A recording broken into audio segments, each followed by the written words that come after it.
Kung saan nga may masarap at pinipilahan. Ay, mali. Iba pala yun. Okay, game. Ulitin natin.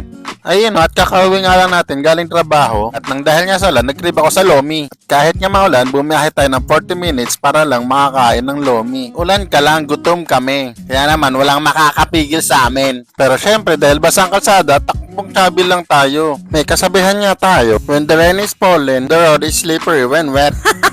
Ano daw pinagsasabi mo? After nga ng hindi naman malayo pero matagal na biyahe, nakarating na rin kami dito sa kakainan namin. Pero syempre, hindi agad kami nakakain kasi marami din talaga nakapila rito para kumain. So di rin nagtagal, nakakuha din naman kami ng pwesto. At umorder nga dito si Commander ng special tapsi. Ewan ko kung Bosilog ba ata tawag nila dito. At ako naman, umorder ako dito ng overload nila na Lomi. Kung tawagin nila dito ay Boss Lomi. Ang dami nga niyang toppings dito. May tapa, may sisig, may siyangay, tsaka itlog.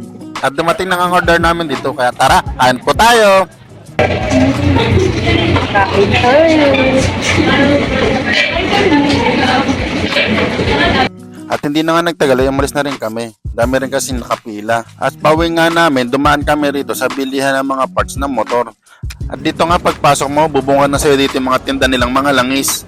Dito marami silang iba't ibang klaseng engine oil. Meron din silang pang gear oil, oil coolant, at meron din silang baby oil, cooking oil, at iba pang mga oil. Pero syempre, kukunin ko lang yung oil coolant. At dito, kumuha na rin ako ng pan-change oil ko.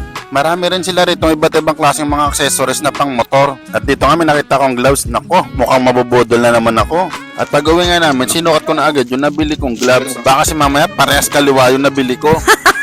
At kung nagkataon, ibabalik ko talaga sa kanila tong binili ko. At ayun nga, naging okay naman yung fittings ng gloves sa akin. O diba, may pag-boxing pa. Akala mo naman talaga, boxing gloves yung binili. At hanggang dito na lang, sa susunod na video na lang ulit. Bye-bye!